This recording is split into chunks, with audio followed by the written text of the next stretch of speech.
예, 오늘 마가복음 이제 7번째 시간입니다. 그래서 마가복음 4장 1절과 9절, 13절에서 20절 말씀을 보도록 하겠습니다. 여러분 주보 5페이지나 마가복음 4장을 펴시고 우리 다 같이 일어서서 하나님의 말씀을 경외로움으로 받도록 하겠습니다. 마가복음 4장 1절, 예수께서 다시 바닷가에서 가르치시니 큰 무리가 모여들거늘 예수께서 바다에 떠 있는 배에 올라 앉으시고 온 무리는 바닷가 육지에 있더라. 이에 예수께서 여러 가지를 비유로 가르치시니 그 가르치시는 중에 그들에게 이르시되 들으라.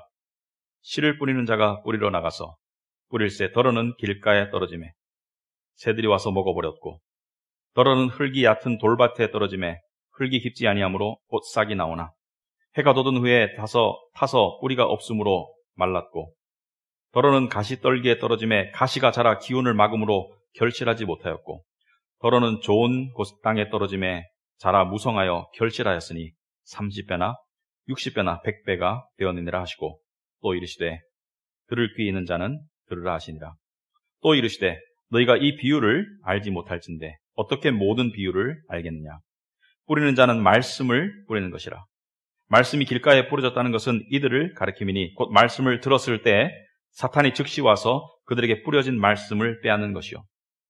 또 이와 같이 돌밭에 뿌려졌다는 것은 이들을 가리킴이니 곧 말씀을 들을 때 즉시 기쁨으로 받으나 그 속에 뿌리가 없어 잠깐 견디다가 말씀으로 인하여 환난이나 박해가 일어나는 때에는 곧 넘어지는 자요. 또 어떤 이는 가시떨기에 뿌려진 자니 이들은 말씀을 듣기는 하되 세상의 염려와 재물의 유혹과 기타 욕심이 들어와 말씀을 막아 결실하지 못하게 되는 자요. 좋은 땅에 뿌려졌다는 것은 곧 말씀을 듣고 받아 30배나 60배나 100배의 결실을 하는 자니라. 아멘. 앉으시기 바랍니다. 기도하겠습니다. 하나님 아버지, 예수 그리스도께서 주신 이 비유의 말씀, 씨 뿌리는 비유의 말씀, 이 말씀 앞에 우리가 은혜 받기를 원합니다. 하나님 아버지, 이 말씀의 영적인 그 신령한 의미를 우리가 깨우치고 또 그것이 우리 심령 가운데 뿌리 박혀서 정말 이 마지막 주님의 축복의 말씀처럼 우리에게 30배, 60배, 100배의 열매가 있을 수 있도록 인도하여 주시옵소서. 예수님 이름으로 기도합나이다. 아멘. 여러분 오늘 말씀 보시면은 2절에 이에 예수께서 여러 가지를 비유로 가르치시니 이렇게 말하고 있습니다. 비유로 가르치시다. 비유를 통해서 가르치시다. 비유는 예화죠, 예화. 말하자면 이솝 우화와 같은 것이 비유입니다. 그래서 비유로 가르치시는 것이 예수님의 전형적인 가르치시는 방법 중에 하나였습니다. 왜 비유를 들어서 쓰셨을까? 비유를 통해서 예수님은 무엇을 가르치셨을까? 예수님은 비유, 즉 이야기나 사건을 통해서 우리에게 영적인 진리를 가르치셨어요. 그러니까 이솝 우화의 이야기를 통해서 우리는 인생의 지혜를 깨우치게 됩니다. 마찬가지로 예수님은 비유를 통해서 우리에게 영적인 진리를 가르치셨어요. 근데 예수님께서는 이렇게 가르치실 때 군중이 많았습니다. 수천 명이 모였을 때가 많아요. 지금 본문에도 상당한 사람들이 모였습니다. 그래서 어떻게 가르쳤느냐? 이 갈릴리 호숫가에 사람들을 앉혀놓고 당신은 배를 이 호수 안쪽으로 띄웁니다. 그러면 예수님께서 배에 서시면 그냥 스테이지가 되는 것이 무대가 되는 것이죠. 사람들은 이 호숫가에 둘러 앉아있고 마치 우리 석촌호수가 있지 않습니까? 우리도 배만 한 척 사면 이렇게 할 수가 있습니다. 그러면 월세를 안 내도 됩니다. 그런 생각을 해봤어요. 배를 좋은 거 사고. 자, 그런데 예수님께서 이렇게 가르치시는 비유를 통해서 예수님은 무엇을 가르치셨는가? 여러분, 두 아들의 비유, 탕자의 비유를 통해서 예수님은 무엇을 가르치셨습니까? 죄인을 용서하시고 받아주시는, 무조건 용서하시고 받아주시는 하나님의 사랑과 은혜, 행위에 의함이 아니라 오직 은혜에 의해서 무조건 받아주시는, 그러니까 너희가 무엇을 했든지, 네가 어디에 있었든지 상관없다. 돌아와라 이거죠. 너무나 은혜로운 메시지입니다. 또 선한 사마리아인의 비유는 무엇이죠? 많은 사람들이 선한 사마리아인의 비유를 통해서 나도 선한 사마리아인처럼 이웃에게 희생적으로 해야 되겠다. 물론 그 가르침이 전혀 없는 것은 아니지만 문맥상으로 읽어보면 무엇입니까? 어떻게 해야 구원을 얻을 수 있겠습니까? 네 이웃을 사랑해라. 어떻게 얼만큼 사랑하면 됩니까? 선한 사마리아인처럼 사랑하거라. 사랑이 불가능하다는 얘기죠. 사실은 선한 사마리아인처럼 사랑하라는 것이 메시지가 아니라 이렇게 못 산다는 것을 가르치는 것이 메시지였습니다. 그러므로 오늘 비유를 포함해서 모든 비유는 구원에 관한 가르침입니다. 모든 비유는 구원의 진리에 관한 가르침입니다. 구원이라는 다이아몬드를 이쪽에서 바라보느냐 저쪽에서 바라보느냐, 구원이라는 다이아몬드를 어떻게 바라보느냐, 거기에 대한 가르침이고 구원에 관한 내용들을 가르침이죠. 그러므로 이 본문을 가지고 예를 들어서 밭이 있는데 네가 씨를 뿌렸어, 투자를 했는데 30배, 60배, 100배를 거둘 것이다. 죄송합니다만 이런 설교도 있습니다. 네가 헌금을 이만큼 씨를 뿌리면은 30배, 60배, 100배로 하나님이 돌려주실 것이다. 이러한 것들은 여기에 해당이 안 되는 것이죠. 왜냐하면 여기는 영적인 세상에 관한 것이죠. 영적인 진리를 이야기하는 것이죠.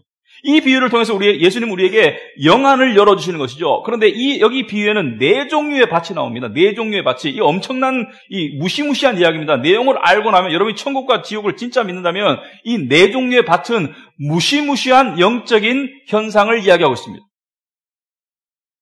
예를 들어서 이 첫 번째 밭은요, 이따 자세히 잘 보겠지만 도저히 파고 들어갈 수 없는 밭입니다. 그러니까 씨도 안 먹힌단 말이죠. 씨도 안 먹힌다. 씨가 들어가지 못하는 밭이죠. 너무 딱딱해서.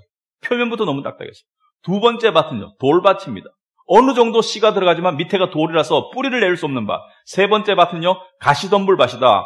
씨가 들어가서 자라지만 가시덤불, 잡초가 자라서 이 씨를 말려버린다. 네 번째 밭은요, 비옥한 땅, 옥토입니다. 소위 말해서 열매가, 씨가 자라고 싹이 트고 자라고 열매를 맺어서 30배, 60배, 100배의 결실을 맺을 수 있는 것을 이야기합니다. 그러면은 이 네 가지 비유 속에는 네 가지 종류의 사람들이 들어있는 거예요. 네 가지 종류의 신앙의 모습이 들어있다고 볼 수 있습니다. 1절부터 9절까지는 예수님께서 비유로 말씀하셨어요. 그리고 9절 마지막에 예수님께서 귀 있는 자는 들을지어다. 그러니까 제자들이 깨우치지를 못하니까 13절에 예수님께서 꾸짖으십니다. 또 이르시되 너희가 이 비유를 알지 못할진대, 이 쉬운 비유를 알지 못할진대 어떻게 모든 비유를 알겠느냐. 그러면서 14절부터 20절까지는 그 비유를 풀이해 주는 것이죠.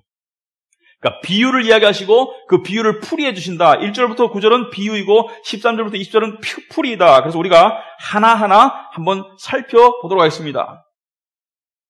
자, 3절에 보니까 들으라, 씨를 뿌리는 자가 뿌리로 나갔다. 이 씨는 무엇을 말합니까? 씨는 예수님께서 말씀하시기를 뿌리는 자는 말씀을 뿌린다고 14절에 말씀하셨습니다. 그러므로 이 씨는 말씀을 말하는 거예요. 그러니까 성경의 진리의 말씀, 복음의 말씀이 씨앗. 씨앗은 똑같아요.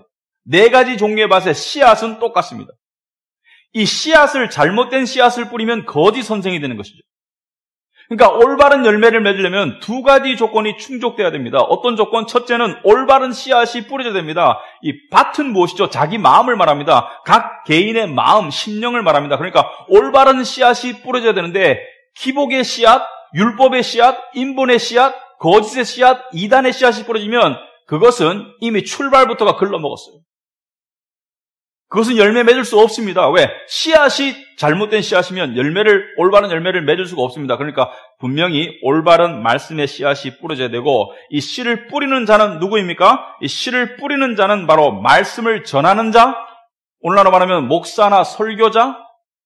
그러나 궁극적으로는 성령님, 주님이죠. 왜? 주님께서 당신의 종들을 들어주셔서 당신의 씨를 뿌리시니까 궁극적으로는 주님이 뿌리는 것이지만 누구를 통해서? 설교자나 전도자나 목사를 통해서, 가르치는 자를 통해서 씨를 뿌리는데, 자, 첫 번째 종류의 밭은 어떤 밭이냐? 4절에 뿌릴새 더러는 길가에 떨어짐에 새들이 와서 먹어버렸다. 여러분, 농사 짓는 곳에 가보면은 밭이 있고요, 또 옆에 밭이 있습니다. 그럼 밭과 밭 사이에 뭐가 있습니까? 사람과 짐승과 수레가 다니는 길이 있습니다. 고랑이 있죠. 그러니까 길이 있는 거예요.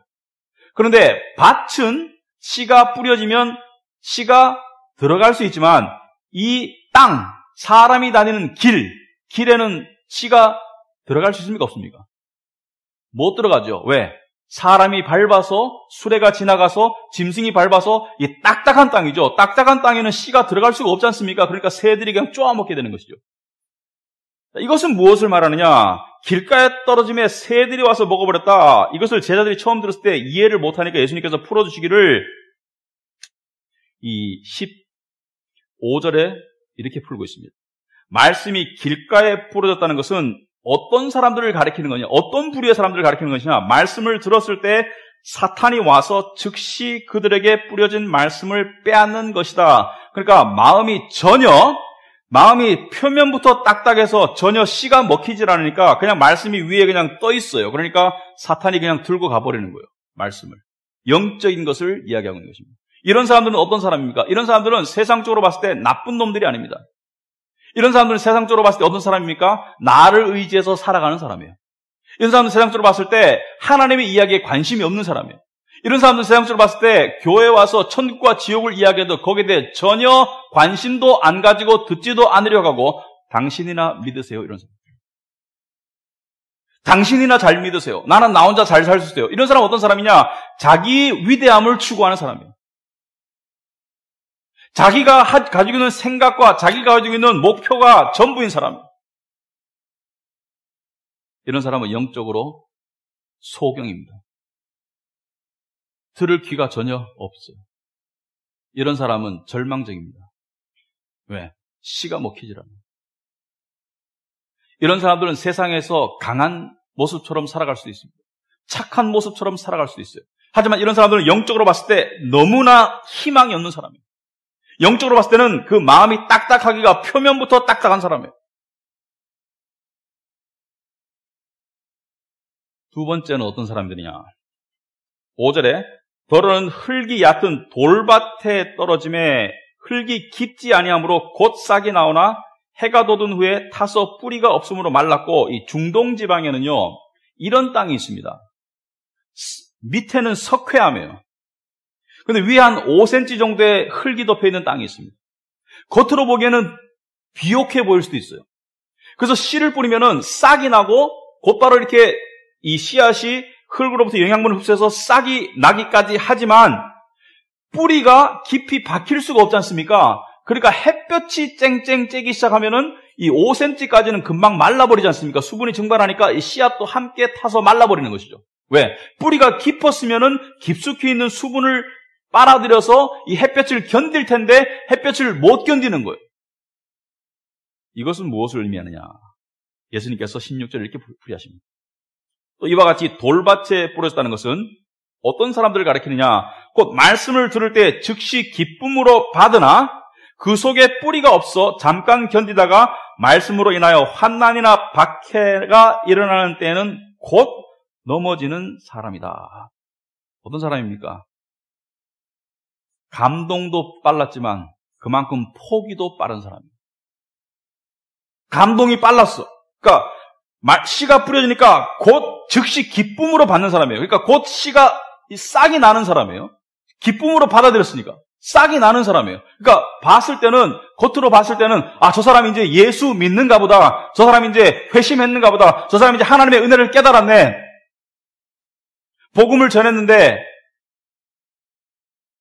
진지하게 눈물을 흘리면서 심지어 예수님 영접 기도하고 그 다음부터 매주 교회 꼬박꼬박 나옵니다.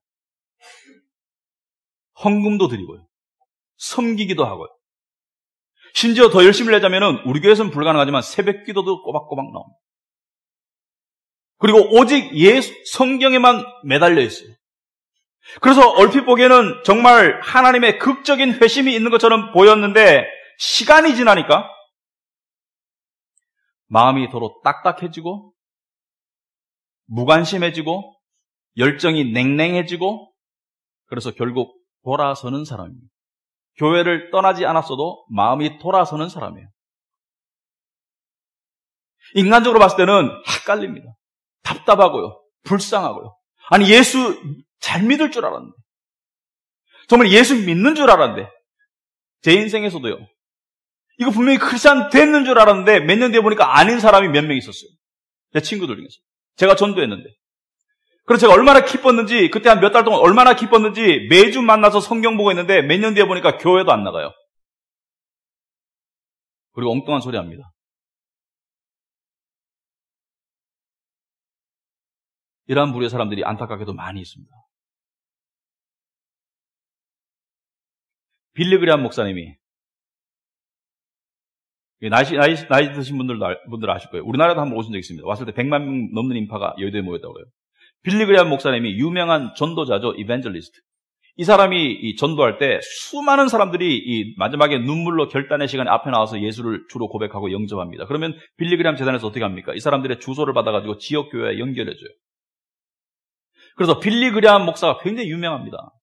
그분의 열정적인 설교, 가슴을 파고드는 메시지, 그래가지고 수많은 사람들이 거기에 집회에 참석했는데 그 사람들을 다 이름을 기록하지는 못하니까 그들 중에 앞에 나와서 이제 나는 교회에 나가겠다고 예수를 영접했다고 결단했다고 눈물 흘리면서 감동적으로 감격스러운 모습으로 했던 사람들의 명단을 가지고 있습니다. 왜? 그들을 교회에 연결해줬거든요. 그 재단에서. 그러니까 그들의 명단을 가지고 있잖아요. 그리고 수십 년이 흘렀어요.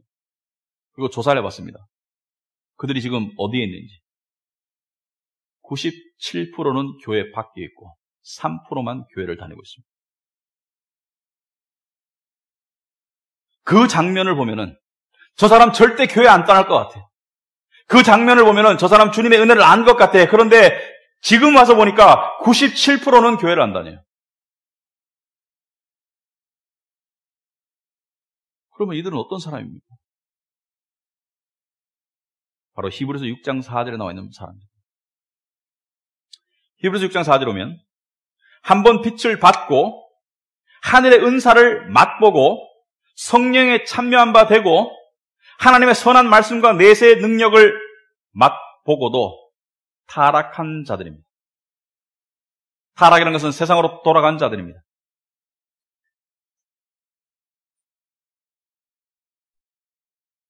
여러분, 이 말씀은 구원을 받았다가 이룰 수 있다는 말씀은 전혀 아닙니다. 구원은 절대로 이룰 수가 없습니다. 한번 하나님의 자녀면 끝까지 하나님의 자녀입니다. 마치 우리가 누구 집에 자식으로 태어나면 그 혈연 관계가 족보에서 그 이름을 지어도 그 혈연 관계는 남듯이 하나님과 우리와의 자녀의 관계는 로마서 8장에 오면 어느 누구도 우리를 그리스도 안에 있는 하나님의 사랑부터 끊을 수 없으리라고 했습니다. 내가 너를 결코 버리지 아니하리라, 결코 너희를 떠나지 아니라고 했습니다. 우편 강도에게, 평생을 죄지며 살던 우편 강도에게 오늘 네가 나와 함께 낙원에 있으라고 했습니다. 행위와 관계없이 주어진 하나님의 구원의 은혜는 취소가 불가능한 하나님의 일방적인 선택이고 하나님의 일방적인 주어짐이기 때문에 절대로 구원을 이룰 수 없다. 그렇다면 이 사람들은 무엇인가? 이건 구원을 이뤘다는 것이 아니라 여기 핵심 단어는 맛보다입니다. 맛보다. 우리 이런 말 있죠? 맛만 보다가 돌아섰어. 간 보다가 돌아섰어. 맛은 봤어요. 그러나 내 안에 내가 먹진 않았어요. 내 믿음으로 받아들이지 않았어요. 피상적으로 감동은 받았어요. 피상적으로 이해냈어요. 그러나 내 믿음으로 들어오진 않은 상태에서 떠난 거예요. 이럴 때 우리는 어떻게 합니까? 이럴 때 우리는 이렇게 합니다. 안타까워하죠. 그리고 그 사람에게 연락합니다. 그리고 그를 교회에 데리고 오려고 노력합니다. 다 좋습니다. 다 할 수 있는 행동이에요. 그리고 다 우리의 책임일지도 모릅니다. 하지만 영적인 실체를 기억하기 바랍니다. 우리의 노력은 그 사람의 마음을 바꾸지 못할 가망이 많습니다. 안타깝게. 왜? 한 번 맛보고 돌아선 사람이 돌이키기가 훨씬 더 힘듭니다. 차라리 몰랐으면. 그래서 여기 보면 히브리서 6장 6절에 그렇게 하고도 타락한 자들은 다시 새롭게 하여 회개하게 할 수 없나니 이는 그들이 하나님의 아들을 다시 십자가에 못 박아 드러내놓고 욕되게 함이라. 무슨 말이냐면 십자가를 다 듣고 이해해놓고 십자가가 나의 십자가인 것처럼 다 듣고 이해해놓고 그 다음에 그걸 팽개치는 것은 예수 그리스도의 십자가를 욕하기 때문에 욕되게 하는 것이기 때문에 다시 돌이키기가 불가능하다는 이야기가 있습니다.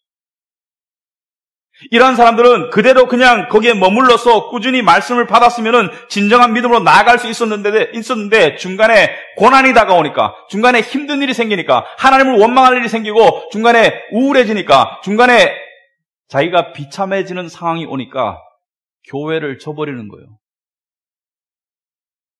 처음에 믿음이 주어졌을 때는 세상 일이 잘 되면 감사하고 안 돼도 믿음으로 견뎠는데 조금 지나고 나니까 세상 일이 안 되니까 고난과 박해가 오고 삶에 바쁨이 오고 유혹이 오고 그러니까 믿음을 팽개치고 세상으로 돌아간 사람들. 구원이 이렇게 쉽게 주어지는 게 아닙니다. 예수님이 비유로 구원을 말씀하시는 이유는 이것이 값싼 은혜가 아니기 때문이에요. 마치 길에서 전단지 주면서 이거 받아가지고 요거만 따라하면 구원받을 수 것처럼 얘기하지만 그런 게 아니라는 거예요. 구원은 인간이 받을 수 있는 가장 복된 선물입니다. 가장 복되고 가장 값진 선물.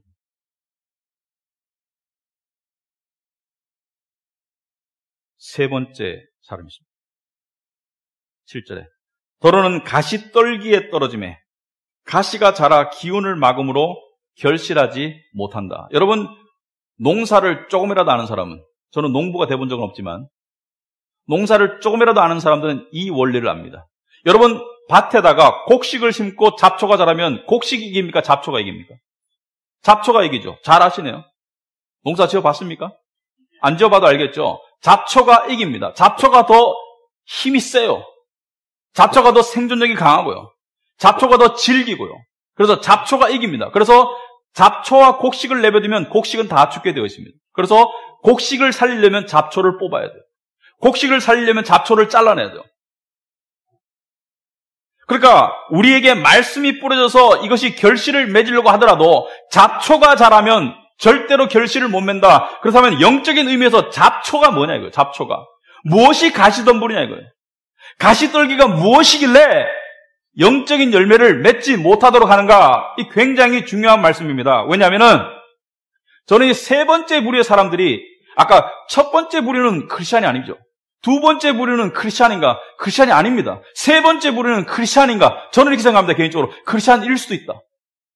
크리스찬일 수도 있지만 이런 삶을 살아갈 수도 있다고 생각합니다. 어떤 사람들이냐? 18절에 예수님께서 해석하십니다. 어떤 이는 가시떨기에 뿌려진 자니 이들은 말씀을 듣기는 하되, 이들은 교회에 나오고 말씀을 듣고 말씀을 이해는 하되, 19절에 세상의 염려와 재물의 유혹, 세상의 염려와 돈의 유혹과 기타 욕심이 들어와서 말씀을 막아 결실하지 못하게 되는 자다. 그렇다면 결실은 뭐죠? 여기서 말하는 결실은 이따가 30배, 60배, 100배라고 말하지만 그 결실은 뭘 말합니까? 그 결실은 내적인, 영적인 열매를 말하죠. 그럼 뭘 말합니까? 복음 안에서 누리는 성령의 열매를 말합니다. 기쁨, 평강, 만족, 감사, 선을 행함, 이웃을 사랑함, 하나님을 예배함, 하나님을 공경함, 베품, 이러한 열매들이 나타나질 않아요. 왜? 메말랐기 때문에.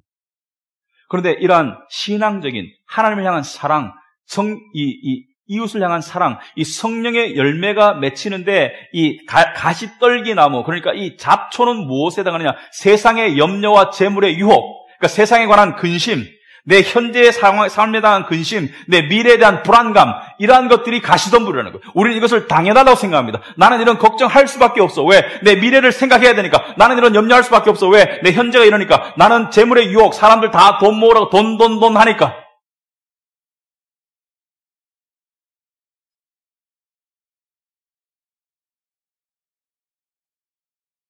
이런 세상의 염려와 재물의 욕심으로부터 자유로운 사람이 없습니다. 그래서 어느 밭도 잡초 없는 밭은 없습니다. 실제적으로. 잡초가 얼마나 있느냐의 문제이죠. 잡초가 많으면 어떤 증상이 나타납니까? 잡초가 많으면 열매가 맺지 못하고 잡초가 나니까 들어가면 어때요? 따갑죠, 여러분. 잡초 사이를 지나가면 따갑지 않습니까? 가시가 찌르니까. 여러분, 잡초가 많은 사람은 영적으로 어떤 상태가 됩니까? 근심과 초조가 지배적인 감정이 되겠죠. 잡초가 많은 사람은 불안감, 노여움이 지배적인 감정이 되겠죠. 잡초가 많은 사람은 남을 생각하기보다는 내 이기적인 마음이 근본적인 마음이 되겠고, 잡초가 많은 사람은 예배 오고 싶지 않습니다. 잡초가 늘어날수록 예배 안 오고 싶어요. 잡초가 늘어날수록 하나님을 멀리하고 싶습니다.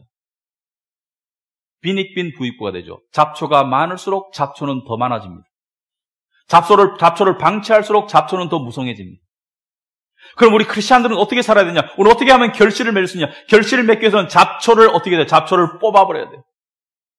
여러분, 잡초를 뽑는 것이 어렵습니다. 왜 그런지 아십니까? 이 잡초는 어디서 자라고 있나요? 이 잡초는 어디에서 자라고 있나요?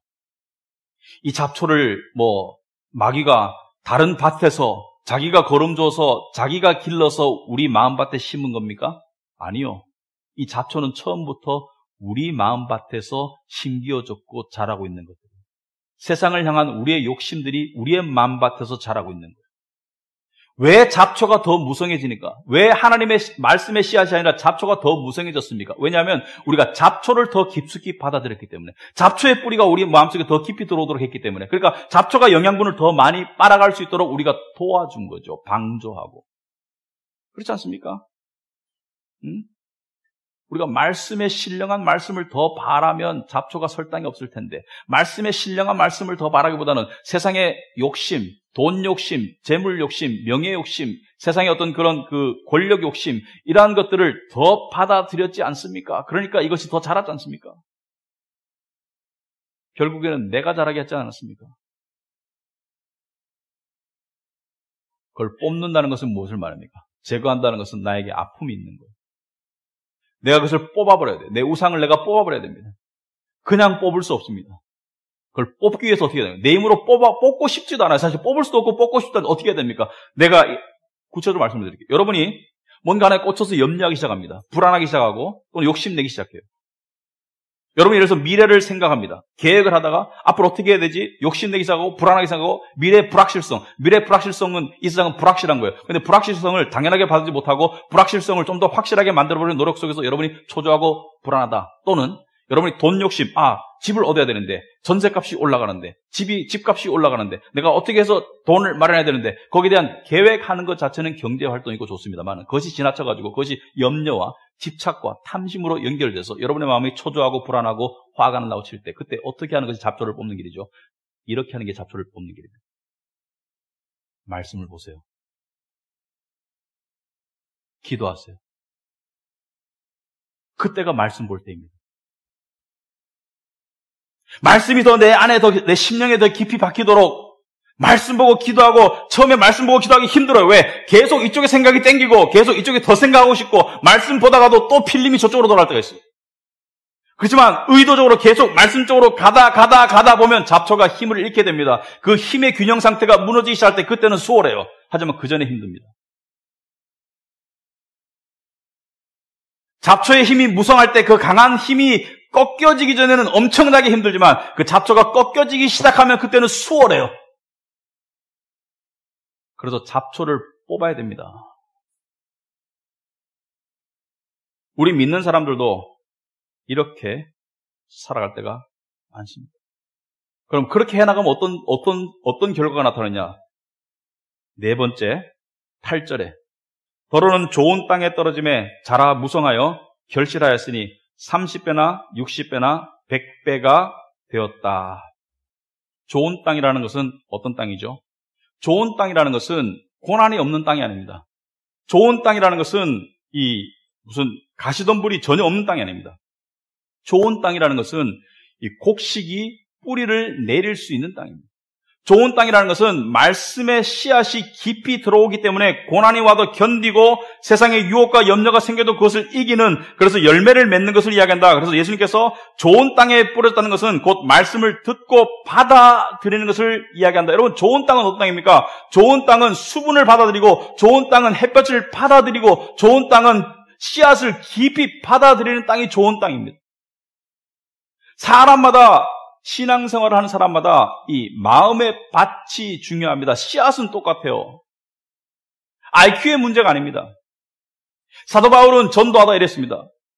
갈라디아도 가보고 고린도에도 가보고 로마에도 가보고 했는데 한 번은 데살로니가 사람하고 베레아 사람을 비교했어요. 둘을 비교해보니까 데살로니가 사람보다 베레아 사람들이 마음밭이 훨씬 좋은 거예요. 왜? 사도행전 17장 11절에 이런 말씀입니다. 베레아에 있는 사람들은 데살로니가에 있는 사람들보다 더 너그러워서, 해석이 좀 잘못됐습니다. 너그러워서가 아니고 더 진지하고 고상해서 이런 뜻입니다. 영적으로 진지해서 간절한 마음으로 말씀을 받고 이것이 그러한가 하여 날마다 성경을 상고함으로, 이게 옥토의 특징입니다. 간절한 마음으로 말씀을 받아요. 그리고 이것이 그러한가 하여 날마다 성경을 상고한다. 그러니까 진리에 관한 지속적인 관심을 가지고 있어요. 이런 사람들은 설교를 들어도 귀를 쫑긋해 듣고요. 이런 사람들은 집에 가서 생각을 해보고요. 이런 사람들은 성경 공부했을 때 와가지고 듣고 계속 고민해보고 곱씹어보고 생각하는 가운데 이런 사람들은 밭이 점점 옥토가 돼가기 때문에 이런 사람들은 열매가 나타납니다. 어떤 열매가 나타납니까? 신앙이 단단해지고요. 웬만한 고난이 와도 빨리 일어납니다.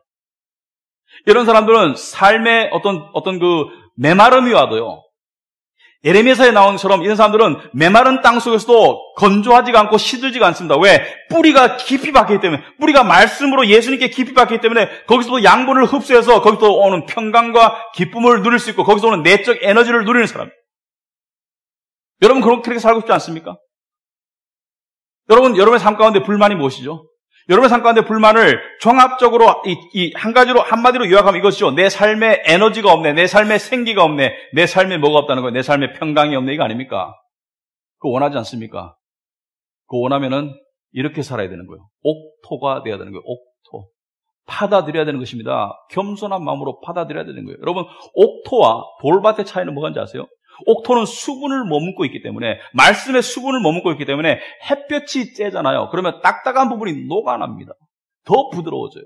여기서 말하는 햇볕은 고난이죠. 그래서 하나님의 말씀으로 충만한 사람은, 그 수분이 영적인 수분인 사람은 햇볕이 내려쬐면은 그것이 땅이 딱딱한 부분도 녹아서 수분과 함께 촉촉해지고 씨앗이 들어가는데, 돌밭은 어떻게 돼요? 돌밭은 안 그래도 딱딱한데 햇볕이 내려쬐면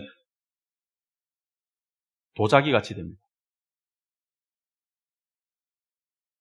같은 햇볕이 어떤 땅은 더 딱딱하게 만들지만 어떤 땅은 부드럽게 만드는 거 아십니까? 햇볕은 뭐라고요? 고난. 고난이 옥토가 돼가는 사람들의 마음밭은 점점 더 갈아엎어서 말씀이 더 들어가게 만드는 그런 모든 것을 합력하여 선을 이루시는 하나님의 놀라운 역사가 있지만, 어떤 밭은 점점 더 딱딱해져요. 점점 더 불만, 점점 더 자기 어떤 연민에 빠지게 되고, 점점 더 자기를 포기하는 그런 쪽으로 나아가게 됩니다. 그 차이가 무엇입니까? 여러분, 원래부터 옥토는 없습니다. 나는 태어날 때부터 옥토야. 저 사람은 4대째 기독교 집안이야. 옥토 집안이야. 없습니다. 없어요. 모든 사람은 죄를 가지고 태어났습니다. 그런데 옥토가 되는 데는 3가지가 있어야 됩니다. 옥토가 되기 위해서는 3가지가 있어야 돼요. 첫째는 말씀이 있어야 됩니다. 왜? 말씀이 히브리서 4장 12절에 하나님의 말씀은 살아있고 활력이 있어 좌우의 날선 어떤 검보다도 예리하여 혼과 영과 및 관절과 골수를 찔러 쪼개기까지 하며 또 마음의 생각과 뜻을 판단하느니, 그러니까 말씀이 검이 되어서 우리 안에 있는 관절과 골수를 찔러 쪼갠다. 그러니까 우리의 이 단단하게 엉킨 부분들을 찔러서 세분화해서 이것을 부들부들하게 만든다. 마찬가지로 말씀이 우리 안에 들어와서 어떻게 합니까? 우리를 갈아엎어야 되죠. 두 번째로, 고난에 대한 성경적인 이해가 있어야 됩니다. 고난은 우리를 옥토로 만드는 데 하나님이 들어 쓰시는 것입니다. 사회생활의 고난, 가정에서의 고난, 건강의 고난, 고난을 통해서 우리에게 뭔가를 바라보라는 거예요. 나의 지금 힘든 고난을 통해서 내 속에 뭔가 지금 돌밭이 있다는 것, 이것을 갈아엎으시는 하나님의 은혜로운 의도가 담겨 있습니다. 그래서 고난은, 믿는 자의 고난은, 옥토가 되어가는 자들에게 고난은 필요한 영양분이지 버려야 할 쓰레기가 아닙니다. 그리고 마지막으로 옥토가 되어가는 사람은 죄를 깨달아가는 사람입니다. 내 죄를 깨달아가는 사람이 이 죄 가운데 부서지는 마음, 마치 예수님께서 기도를 말씀하실 때 바리새인은 나는 일주일에 3번 금식하고 나는 몇 번 기도하고 나는 가난한 사람에게 도와주고 하지만 이 세리는 가슴을 쥐어뜯으며 나는 죄인으로소이다. 그 가슴을 쥐어뜯는 그 죄인의 기도가 왜 들려집니까? 그것이 옥토가 되어가는 사람이기 때문에. 여러분, 우리 안에는 바위가 되어가려는 육신의 본능이 있습니다. 스스로 충분한 척, 세상의 욕심을 쫓는 것이 더 익숙하고요. 우리 머릿속에는, 우리 마음속에는 돌로 되어가려는 육신의 본능적인 죄성이 있지만, 이것이 옥토가 될 수 있는 유일한 길은 바로 마음의 밭이 갈아엎어져야 됩니다. 말씀과 고난과 죄에 대한 생각으로. 말씀과 고난과 내가 죄인이라는 깨달음을 통해서. 여러분, 1번 부류의 사람, 희망이 전혀 없습니다. 2번 부류의 사람, 정말 조심해야 됩니다. 말씀을 받고 기쁨으로 받다가 교회를 다니다가 이제 교회를 등한시하려고 할 때 이때가 바로 떨어져 나가면 끝장이에요. 이렇게 생각합니다. 다른 교회 또 다니면 되지. 아니, 이 교회가 싫어서 떨어져 나가는 건 상관없어요. 하나님이 싫어서 떨어져 나가는 거 이거 위험합니다. 왜? 제가 그래서 떨어져 나가는 사람 중에 다른 좋은 교회 다니는 사람 못 봤어요. 신앙생활을 스톱하더라고요. 세 번째 부류는 크리스찬일 수도 있고 크리스찬 아닐 수도 있습니다만 여기에 해당하는 사람들이 저와 여러분의 대부분일 겁니다. 어떻게 되냐? 옥토가 되어야 되겠습니다. 네 번째로 하나님의 은혜로 나가야 되겠습니다. 그러나 우리의 순종이 필요합니다. 하나님이 옥토로 만들어 가시지만 우리의 순종이 필요합니다. 말씀을 받아 먹어야 되고 고난에 대한 올바른 성경적인 이해가 있어야 되고 그 다음에 내가 죄인이구나 이것을 깨우쳐 가야 되는 것이죠. 여러분, 열매는요, 씨는 오늘 뿌려서 내일 맺혀지는 게 아니고 30배, 60배, 100배의 열매는 하루아침에 되는 게 아닙니다. 그러므로 신앙생활은 마라톤입니다. 100m 달리기가 아니에요. 100m 달리기 하다가 컥컥거리다가 쓰러지는 사람이 바로 두 번째 부류의 사람입니다. 신앙생활은 마라톤입니다. 5년 뒤에 10년 뒤에 그 결과가 나타납니다. 여러분이 옥토가 되어가셨으면 지금 서서히 5년 뒤에 10년 뒤에 30배, 60배, 100배 열매를 맺어가는 중이에요. 그 과정 중에 있습니다.